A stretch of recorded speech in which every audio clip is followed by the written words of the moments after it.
para perdoar os pecados, disse ao paralítico: eu te mando, levanta-te, toma o teu leito e vai para a tua casa. Feche os seus olhos. Pai, obrigado por essa palavra, obrigado por essa noite. Obrigado, Senhor, porque o Senhor tem falado tanto conosco. Obrigado porque nós temos a oportunidade de hoje ouvir a sua palavra, de estar na sua casa, de receber o alimento espiritual que nós tanto necessitamos. Nesse momento eu seja um instrumento do Senhor aqui nesse altar, para poder falar com unção, com graça, tudo que o Senhor tem para falar com a tua igreja. Assim eu oro, e Senhor te agradeço, em nome de Jesus, amém, e graças a Deus. Pode se assentar, meu irmão.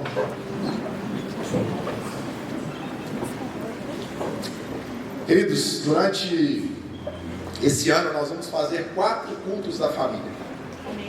Serão 4 cultos voltados para a família da nossa igreja. Hoje o tema da mensagem é o propósito de Deus para a família. Qual o propósito de Deus para a família? Irmãos, eu falo para você que casamento começou lá no Éden. Quando Deus faz o homem, e Deus coloca o homem no jardim, Deus dá uma ordem, uma ordenança para o homem, para ele cultivar e cultuar, para que o homem cuidasse daquele jardim. Não tinha Eva ainda. Gênesis capítulo 2, versos 16 e 17. Deus pega Adão e coloca Adão no jardim e fala assim: Adão, cuida desse jardim, cuida desse espaço, o jardim no Éden. Você vai cuidar, você vai plantar, você vai fazer, você vai cultivar, você vai cultuar. E a palavra cultuar lá é cultuar culto, é culto mesmo, vem do original de culto. Capítulo 2, versículo 16 e 17. Já no capítulo 3, a formação da mulher.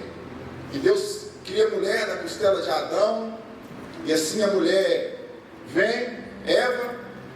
Tem uns que falam assim: Adão era o mais feliz da vida, não conheceu sogra nem caminhão, olha que bênção.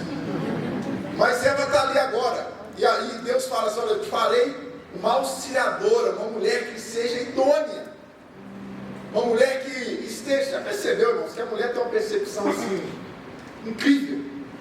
Você sabia que a nossa visão é uma visão cônica, nós homens? A minha esposa hoje falou assim: está na bolsa azul em cima, lá no quarto. Na hora que eu cheguei tinha 4 bolsas azul. Eu falei: qual que eu vou aqui, gente? Às vezes eu vou pegar a manteiga, a esposa fala assim: a manteiga está aí em cima da pia, você vai, está aqui, ó, cadê a manteiga? E a manteiga aqui, ó. Você não consegue enxergar. Aí ela chega e fala assim: estou falando aqui, está aqui a manteiga. Você já escutou essa palavra assim, quando a sua esposa chega com você e fala assim: eu te avisei, eu te falei para você não fazer isso. Meu irmão, isso acontece comigo quase todo mês. O homem está guardando o jardim para Deus, cultuando. E Deus olha para ele e fala assim: não é bom que esse homem esteja só. Eu vou fazer uma mulher que lhe seja conselheira, que lhe seja idônea. E sabe o que essa palavra idônea no original quer dizer? Uma mulher que seja um pilar de sustentação. Imagina uma casa rachada, prestes a cair. Essa mulher é o sustento dessa casa. Por isso que Deus deu uma visão para a mulher assim, ó. A mulher tem a visão não cônica, a visão da mulher é uma visão aberta. Quando nós estamos só olhando aqui, a mulher ela já chega e já olha todo o ambiente assim, ó. Você viu? Eu falei assim: por quê? Não vi nada. Elas são mais perceptivas. Por quê? Porque Deus, quando coloca o homem no jardim, o homem está ali cultivando, o homem está fazendo, aquela mulher seria sua guardiã, aquela que seria o seu pescoço. Nós somos o cabeça do lar e ela seria o pescoço, aquela que sustenta mesmo. Esse é o significado da palavra. Deus agora celebra um casamento entre marido e mulher, Adão e Eva. Olha que bênção. Adão andava todo dia no jardim quando Deus vinha na viração do dia. Adão estava lá andando com Deus, usufruindo de todo o jardim, em presença de Deus, não tinha pecado, não precisava trabalhar, estava ali naquele espaço ali, olha, imagina. E aí Deus fala assim: vou dar um problema para você, Adão, vou te dar uma mulher. Não estou brincando, gente. Vou te dar uma bênção, vou colocar uma esposa para você. E aí Deus traz Eva para a vida de Adão. Quando Eva come ali do fruto, você vai ler na Bíblia na sua casa, não acontece nada. Mas quando Adão come desse fruto, A Bíblia diz que Adão comeu. Aí eles se sentiram medo, viram que estava nus, viram que o pecado, o conhecimento do bem e do mal veio. Foi só depois que Adão comeu. Primeiro a Eva come, depois dá Adão vai e come. Quando Deus desce, Deus vai chamar quem? Adão ou Eva? Adão. Quando eu olho para as famílias, muitas das vezes, a maioria das coisas que eu vejo são homens omissos. Homens que não assumiram o papel de sacerdote na sua casa, sacerdócio espiritual. Homens que quando ouvem um barulho no quintal, falam assim: esposa, vai lá ver o que está acontecendo. O homem foi chamado para guardar o jardim, para guardar a família, protetor, provedor. O homem é esse aí que está aqui, ó, protegendo. A mulher é aquela idônea. E aí, irmãos, a gente cresce em lares estruturados. Nós crescemos numa geração de famílias, infelizmente, a maioria de nós viemos de famílias desestruturadas. Não aprendemos o que é ser homem. Na época do meu pai, irmão, se você chegasse na casa do meu avô e não desse bênção, eu tirava o chapéu. Ah, meu filho, a correr comia. A primeira coisa, você não tinha que cumprimentar ninguém. Você tinha que chegar para o seu avô, quem estava ali, um parente, né, e falar: bênção. E ele falava: Deus abençoe. E ai de você se não fizesse isso. Hoje nós estamos numa geração, que é uma geração, infelizmente, que perdeu muito disso. Perdeu muito da autoridade. Nós não fomos ensinados a ser homens. Nós somos ensinados a ter o sacerdote. Irmãos, o que é o sacerdócio? O homem é aquele que traz a mensagem de Deus para a família. O homem é aquele que está orando, aquele que está caminhando no jardim com Deus. Todo dia é o homem da casa. Porque quem caminhava com Deus não era Eva, era Adão que estava ali na viração do dia caminhando. Você viu que bacana? Olha, eu podei aquela árvore ali, eu plantei essa outra árvore ali. Deus vinha ter relacionamento com Adão, ele era o sacerdote. E a mulher era só a idônea, a auxiliadora. Nós perdemos isso. Nós perdemos a questão da masculinidade, da honra. E aí a gente casa, irmãos. Nossos olhinhos vê uma menina bonita e fala assim: meu Deus, é essa, é minha escolhida, é minha varoa, é sangue do meu sangue, carne da minha carne. E a gente casa e aí é tudo uma maravilha. Quando você casa é tudo bom, não é, irmãos? Quem tem casado aqui menos de 20 anos aí? 10 anos. Um ano, quem casou tem menos de um ano aí? Ninguém? Ah, ó, tem lá. Está tudo maravilhoso. Meu amor, meu beija-flor, meu lindo. É a fase do mel, né? Oh, meu amor, pode deixar o chinelo fora do lugar, a toalha. Está tudo bom, irmão. Está naquela fase de curtição mesmo. Você teve essa fase também. Meu dengo, onde que está meu dengo? Meu amor, aí aquela coisa toda, né? O casamento está aí. A fase do mel é uma fase maravilhosa, no início do nosso casamento. Mas nem só de mel vive todo casamento. Vem as fases também, a fase do sal, irmãos. Aquele casal agora está na fase ali do mel, só que pessoal, nós vamos construir a nossa vida.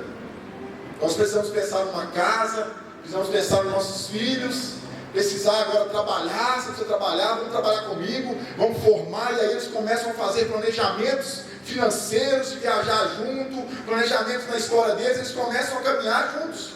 Não tem aquela história que fala assim: para conhecer alguém, como um quilo de sal com ela? É tipo isso, a fase do sal. Você está conhecendo essa pessoa. Você está conhecendo as aptidões, está conhecendo aquela pessoa. Mas vem também, irmãos, a fase do vinagre.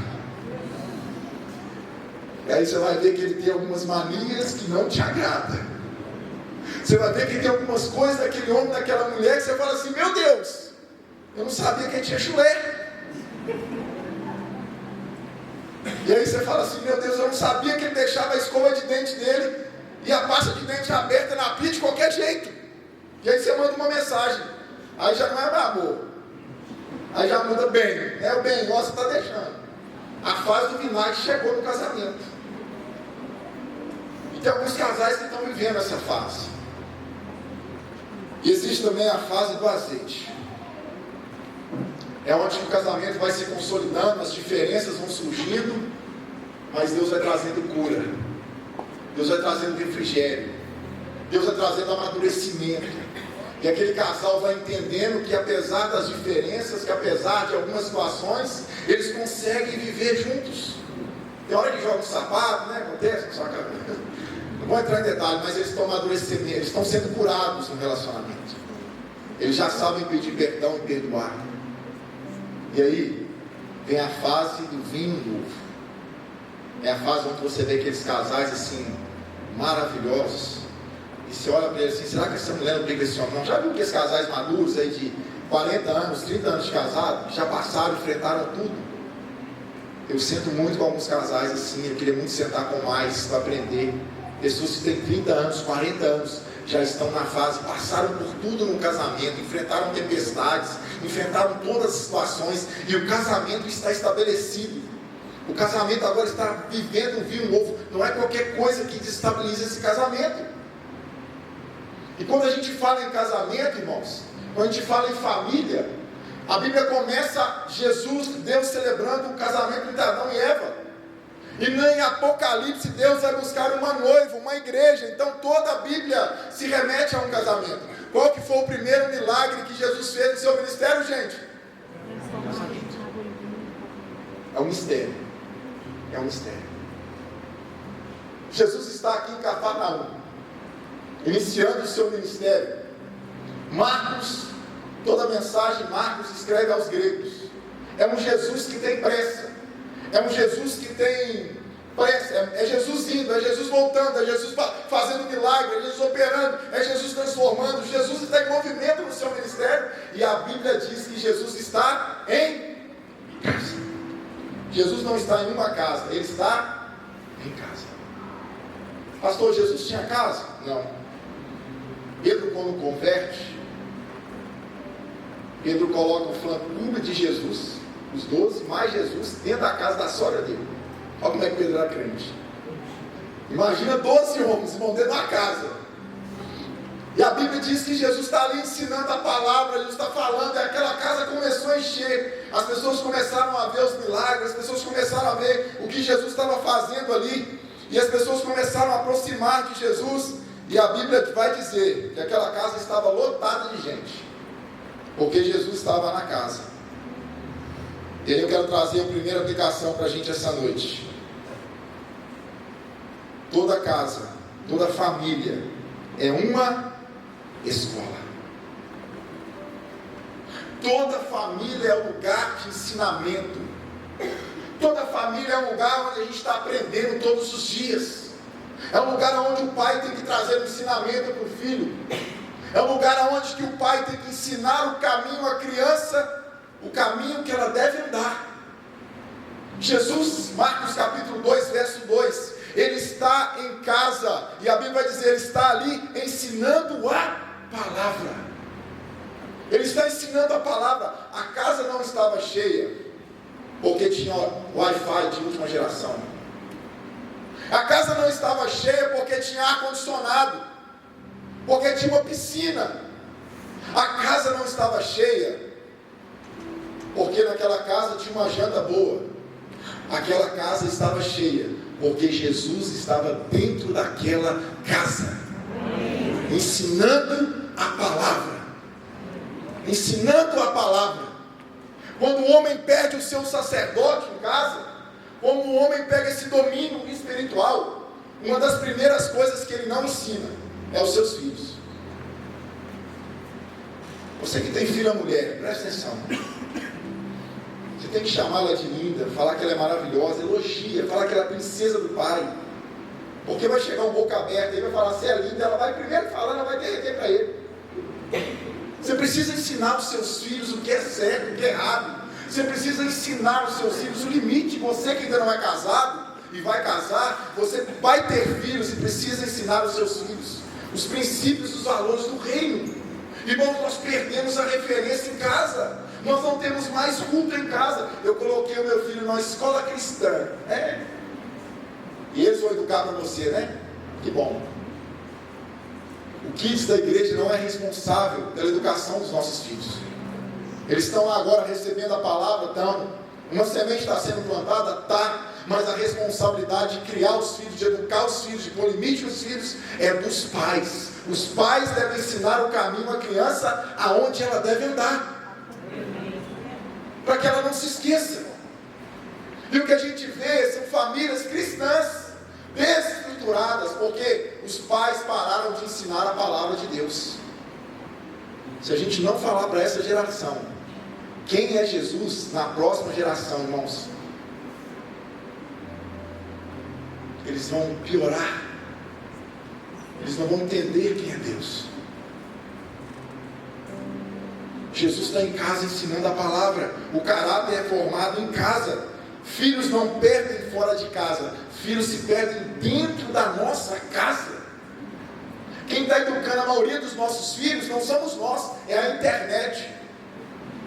É uns trem que eles colocam aí de não sei o que, né? Tem uns negócios aí, irmão, eu posso falar para você gravar. Mas você joga o telefone na mão do seu filho, você não sabe o que ele está vendo.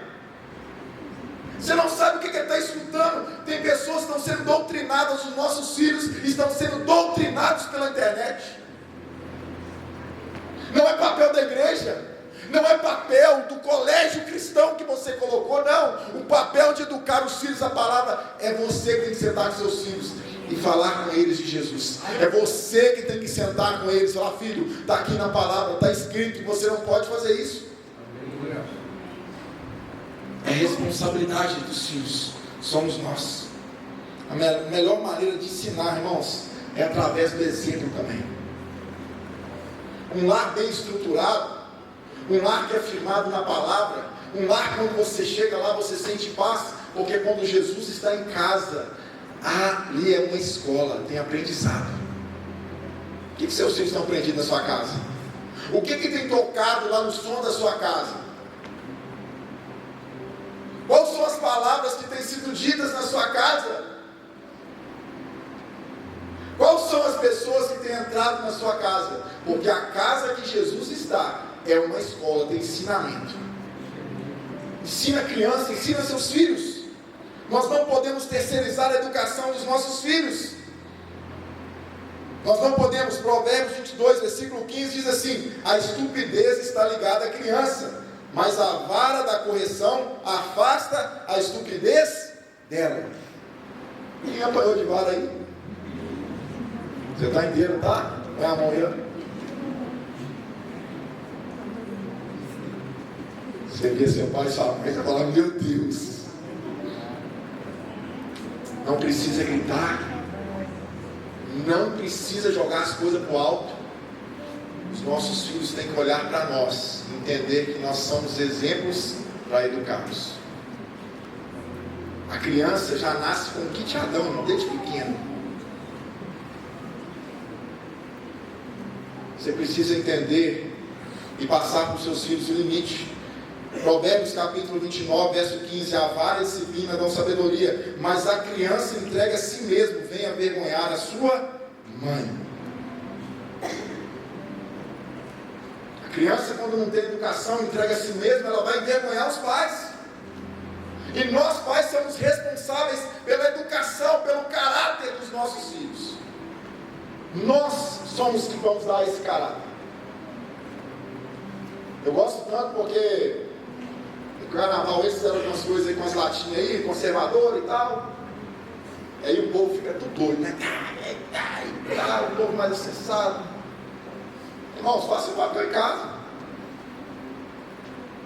Faça o papel com a sua família. Faça o papel, porque cada lar é uma igreja. Cada lar é uma igreja. E nós somos conservadores, sim, dos princípios e valores do reino de Deus. E não abrimos mão disso. Nós somos conservadores da palavra, sim. Então você tem que fazer o seu papel, em vez de ir para a internet, faça o seu papel em casa. Ensina seus filhos. Irmãos, na época de Faraó, quem que eles queriam matar? Os primogênitos, as crianças. Na época de Jesus, quem que eles queriam afetar? As crianças. Eles querem que a outra geração não receba aquilo que a gente recebeu do Senhor. Que não tem esse entendimento, porque quando eles acabam com uma geração, pais omissos que não falam do amor de Deus, que não falam de Jesus, a outra geração vai sofrer, irmãos. E as crianças que eles querem atacar. Então você, pai, é esse protetor, aquele que está guardando o jardim, protegendo, amém? Na casa que tem Jesus também é um hospital. Tem maca, tem paralítico, tem o médico dos médicos e tem milagre. A sua casa é um hospital, é um lugar de cura?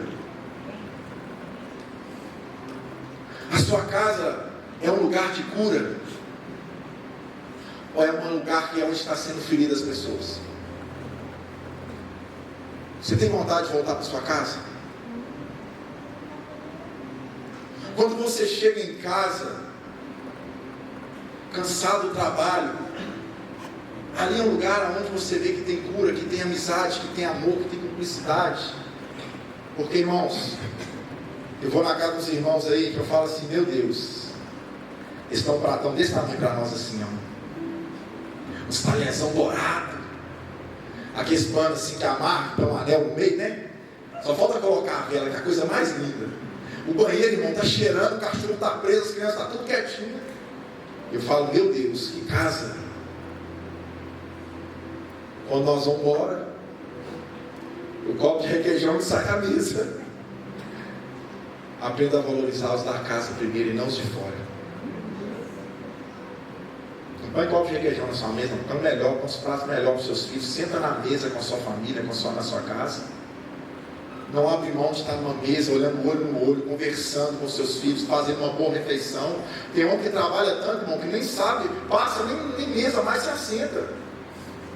Almoçar com seus filhos, com a sua família, com a sua esposa, irmãos, é coisa linda, é cura. Mesa é lugar de cura. Toda casa tinha que ser um hospital, um lugar de cura. Porque a gente é ferido na rua, a gente é ferido na internet, a gente é ferido no trabalho, e a gente chega em casa buscando cura.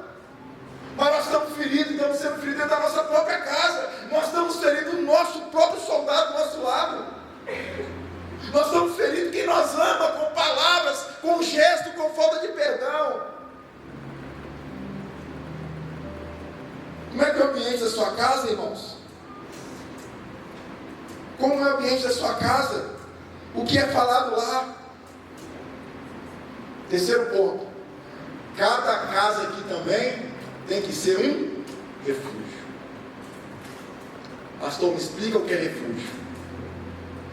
Você está à noite na rua, andando, de madrugada, de repente você vê um pitbull, com a cabeça desse tamanho.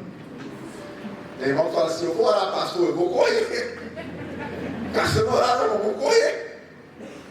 E aí você está correndo, gritando na rua, um cachorro atrás de você, de repente uma pessoa escuta, vai lá fora, abre o portão, você entra no portão e fecha o portão. O pitbull está lá fora, você está lá de dentro. O que essa casa se tornou para você? A nossa família precisa ser um refúgio, irmão. É esse lugar do seu porto seguro. É esse lugar que você chega e fala assim, eu quero estar na minha casa, eu estou doido para chegar em casa. Eu estou doido para chegar em casa, tomar um banho, sentar com a minha família. A casa, irmão, estava cheia. Mas a casa estava cheia, não é porque tinha suítes, tinha piscina, estava tendo um churrasco. Crente gosta de churrasco, principalmente americano, né? Não, a casa estava cheia. A casa se tornou um refúgio porque Jesus estava nessa casa. Jesus estava lá nessa casa, e quando Jesus estava lá, ela se tornou um refúgio. As pessoas foram refugiando para ouvir a palavra de Deus. Irmão, a sua casa será uma casa onde você vai ter prazer em estar. A sua família, você vai ser uma família fundamentada na palavra, onde as pessoas vão estar em harmonia, comunhão, amor. Vai ter palavras de bênção sobre a sua casa e sobre a sua família. A sua família é uma família abençoada sobre a face da terra. A sua casa é um refúgio. Você tem prazer em estar na sua casa?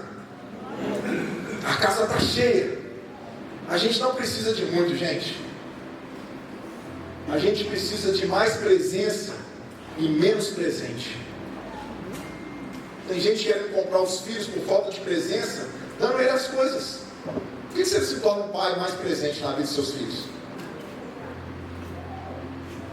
Qual foi a última vez? Não responde. Que você fez um culto doméstico na sua casa. Qual foi a última vez?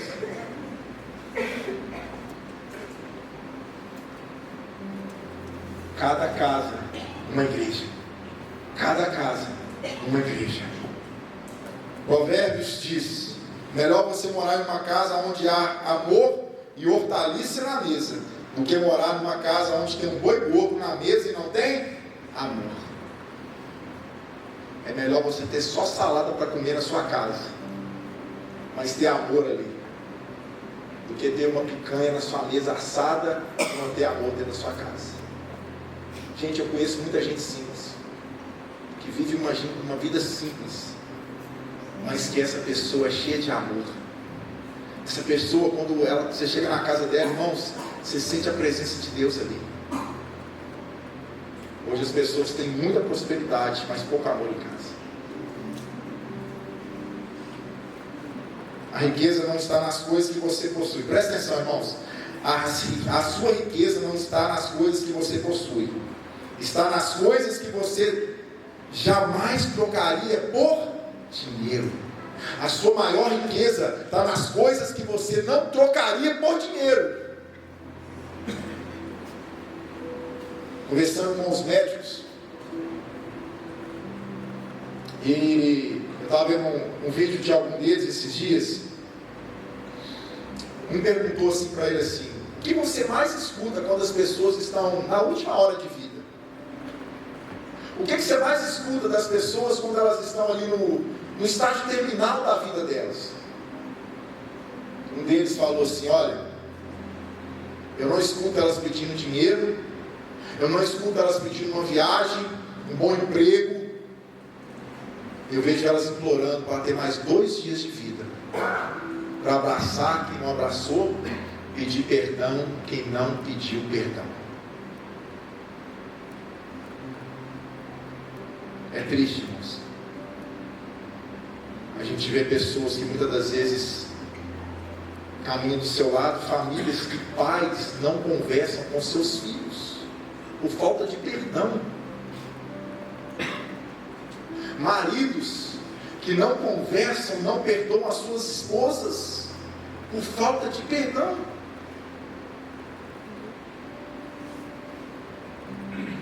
Nós precisamos, irmãos, entender que essa casa tinha nela também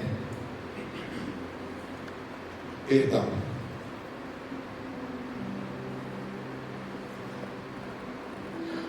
Os homens sobem em cima do telhado porque a casa estava cheia, não tinha como descer o paralítico.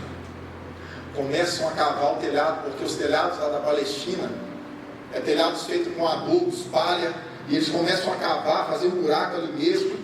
Desce um homem na maca de frente para Jesus. Na hora que Jesus vê aquele homem descendo, Jesus falou assim: olha, perdoados estão os seus pecados. Ah, Jesus, espera aí, ele precisa de cura, a paralisia está nele, e Jesus está dizendo: perdoados estão os seus pecados. Por quê? Porque não existe cura de uma paralisia por falta de perdão se você não perdoar. Em uma casa, em uma família, tem que existir essa palavra perdão. Quantos irmãos, eu já vi casamento acabar, eu já vi família sendo destruída, não porque faltou amor, porque tinha muito amor, faltou foi perdão. Faltou foi perdão. Eles estavam em busca de uma cura, de uma paralisia, e quando eles descem, Jesus falou assim: peraí, perdoados estão os seus pecados, irmão. A nossa família precisa ser uma família que perdoa, queridos. Uma família que perdoa. Aprender a pedir perdão. Uma família que sabe perdoar. Uma família que entende o outro lado também e diz: olha, eu te perdoo. Irmão, sabe qual que eram as 2 principais punições dos romanos naquela época? As 2 principais punições do romano naquela época. A primeira, cruz. É criminoso, malfeitor, vai para a cruz. A segunda,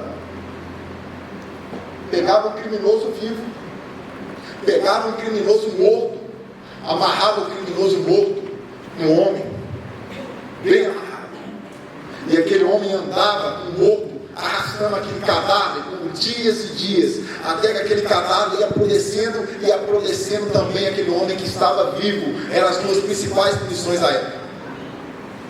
Tem coisa que você precisa deixar lá atrás. Tem perdão que você precisa deixar lá atrás para ter uma família bem sucedida. Não precisa andar com isso mais, porque vai gerar morte. Você precisa perdoar, meu irmão. A nossa esposa, na hora que vai acordar com o TPM mesmo, sai de baixo. Você não tem que entender. A Bíblia fala que nós não temos que entender a mulher, nós temos que amar. Amar a sua esposa como Cristo amou a igreja, não vai entender não. Tem mulheres aqui que casou com homens, com o príncipe do cavalo branco. O príncipe foi embora, ficou só o cavalo.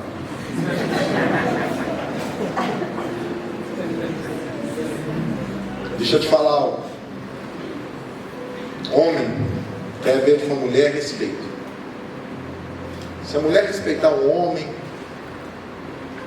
se a mulher saber respeitar o homem, irmãos, não precisa falar meu bem, meu amor, nós não é assim não. Tem uns aí que gostam, mas nós não. Nós gostamos de respeito. A mulher é amor, é carinho. Palavras de afirmação. Sua esposa liga para você e você parece aqueles foguetes que soltam no final do ano, né? Tenha atenção para sua esposa.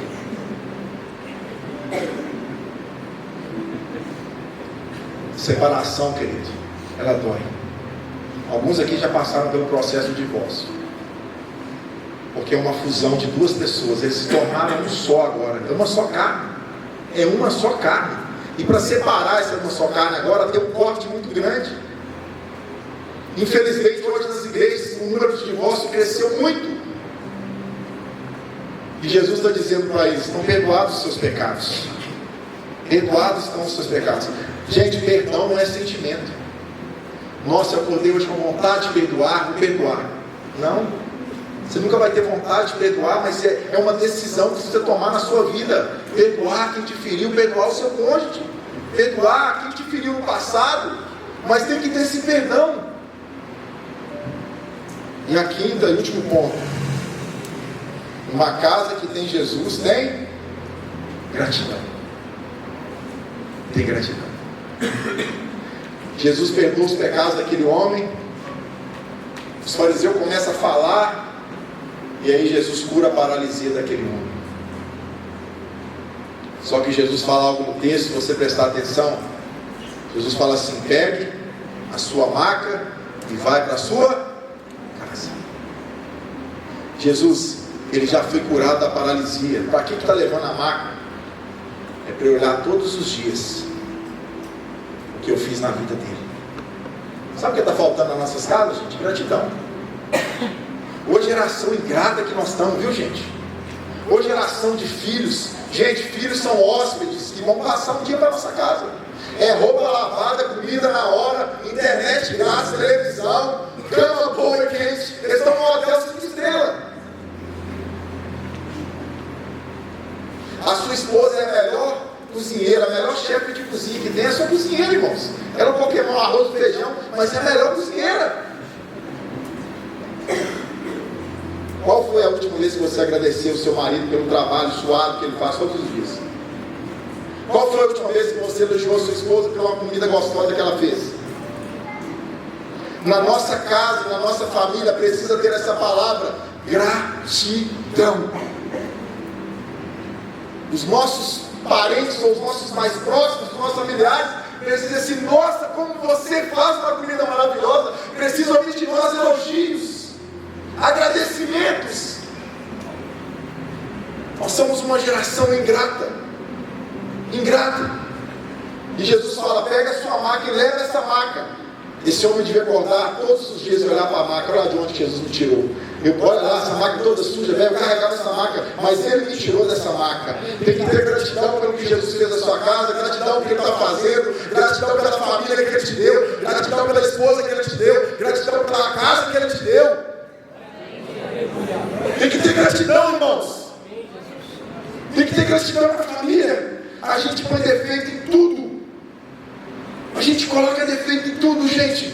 Nada a gente está satisfeito.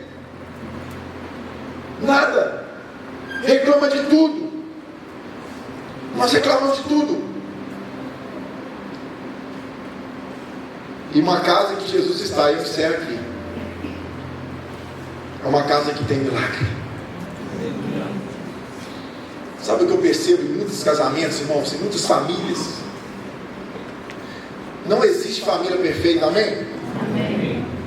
Não existe, não tem, é uma união de pecadores. Mas, irmãos, vai chegar uma hora que a gente precisa ter o milagre de Jesus na nossa casa.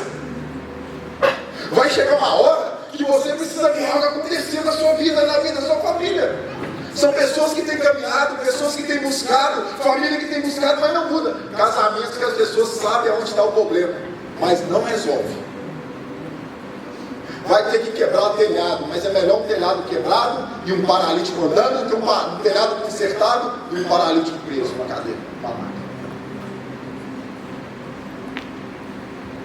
O que você precisa quebrar essa noite?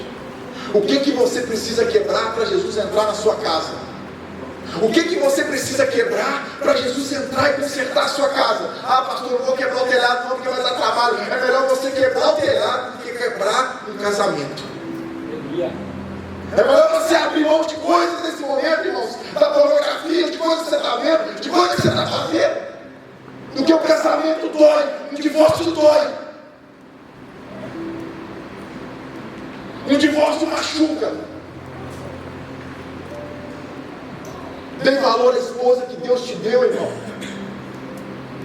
Dê valor à sua família. Dê valor à sua casa. Não é fácil pregar sobre isso, gente. Não é fácil falar sobre isso, porque família é união de pecadores mesmo.